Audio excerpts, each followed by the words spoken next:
আজকে থেকে নতুন করে সেলাইয়ের কাজে জয়েন করলাম। ফেসবুকে টাকার জন্য চাকরিটা ছেড়ে দিয়েছিলাম, যেহেতু ফেসবুক এখন একদমই টাকা দিচ্ছে না, তাই ঘরের খাবার শেষ হওয়ার আগে চাকরিতে জয়েন করে নিলাম। সো হ্যালো এভরিওয়ান, আজকে চলে আসলাম রিভার স্টিম হোম টেক্সটাইলের ফ্যাক্টরিতে। আমি অনেক আগে শাওন ভাইকে আমার জবের কথা বলে রেখেছিলাম। ভাইয়া আমাকে বলেছিল, আপু কোনো সমস্যা নেই, আপনি যেদিন খুশি জয়েন করতে পারবেন। অনেকদিন পর অফিস লাইফ আবার শুরু হয়ে গেল। মনের ভেতরে ভালো লাগছিল, আবার একটু একটু লজ্জাও পাচ্ছিল, যেহেতু মোটামুটি অনেক মানুষই আমাকে চিনে। আমি ফেসবুকে ব্লগ করি বা টিকটক করি, কিন্তু হঠাৎ করে ফেসবুকে টাকা দেওয়া বন্ধ হওয়াতে 1 মাসের মাথায় চাকরিতে জয়েন করছি। কে কি মনে করবে, মনে মনে কে কি বলবে, কিন্তু পরক্ষণে মনে হলো কাজে কোনো লজ্জা নেই, কাজ তো কাজই, ছোট হোক বড় হোক সবই কাজ। আমি অফিসে ঢুকেই ভাইয়ার কাছ থেকে আমার কাজগুলো বুঝিয়ে নিচ্ছি। ভাইয়া আমাকে বলেছিল, আপু আপনি যদি এখান থেকে সোফা খাবার নিয়ে বাসায় বসে ব্যবসা করতে চান সেটাও করতে পারবেন, আবার যদি মনে করেন যে আপনি অফিসিয়াল কাজ করবেন সেটাও করতে পারেন। তো আমি ভাবলাম যে অফিসে কয়েকদিন কাজ করে দেখি কেমন লাগে। এখন যাচ্ছি আমি আমার ফ্লোরে, ওখানে এখন থেকে আমি সারাদিন কাজ করব, সোফা খাবার বানাবো, dining table cover, chair cover বানাবো, এবং যারা সোফা খাবার ডাইনিং টেবিল বানাচ্ছে তাদেরকে দেখাশোনা করবো। আপনারা যারা রাবিয়া সুন্দরীর কাছ থেকে অরিজিনাল তুর্কি সোফা কাভার নেবেন, আমি কিন্তু 100% গ্যারান্টি সহকারে আপনাদেরকে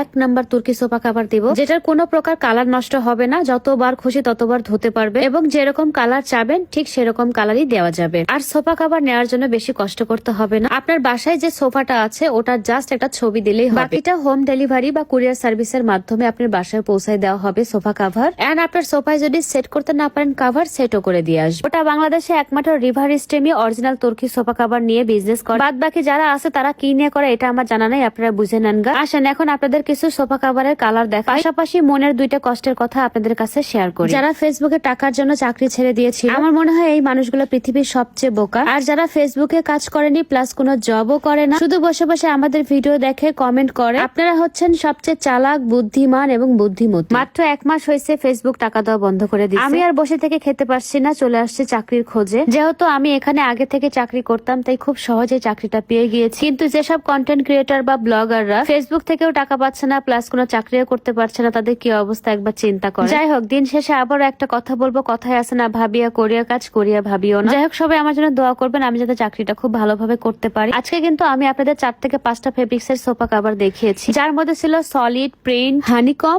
এন্ড ভেলভেট। প্রত্যেকটা ফেব্রিক্স কিন্তু অনেক সুন্দর। আমি প্রত্যেকটা সোফা কাভারে আলাদা আলাদা করে বসে আপনাদেরকে দেখিয়ে দিয়েছি, মানে সোফা কাভারে সেট করার পরে কোনটা কেমন লাগবে। প্রথম দিন অফিসে এসে একটা ব্যাপার দেখে আমার খুব ভালো লেগেছে, সেটা হচ্ছে এখানে যেসব ভাই এবং আপুরা চাকরি করে তাদের মধ্যে থেকে গত মাসে যারা সবচেয়ে ভালো কাজ করে তাদের মধ্যে থেকে 2 জনকে বিজয়ী ঘোষণা করা হয়েছে। একজন হচ্ছে ছেলে আর একজন হচ্ছে মেয়ে, এবং তাদেরকে ফুলের মালা দিয়ে শুভেচ্ছা জানানো হয়। পুরস্কার হিসাবে খুব ছোট্ট একটা অ্যামাউন্ট তাদেরকে দিয়েছে, যাতে ছোট্ট অ্যামাউন্ট দিয়ে পরিবারের মুখে হাসি ফোটাতে পারে বা বাচ্চা কাচ্চা বাবা মাকে ছোট্ট কিছু গিফট করতে পারে। রিভার স্টিম হোম টেক্সটাইলের এই উদ্যোগ আমার খুবই ভালো লেগেছে। আসলে স্যালারির পাশাপাশি বাড়তি কিছু টাকা পেলে সবারই ভালো লাগে। দয়া করবেন গাইস, নেক্সট মাসে এই টাকাটা যাতে আমি পাই। আজকে এ পর্যন্ত, সবাই ভালো থাকেন, টাটা এন্ড টেক কেয়ার।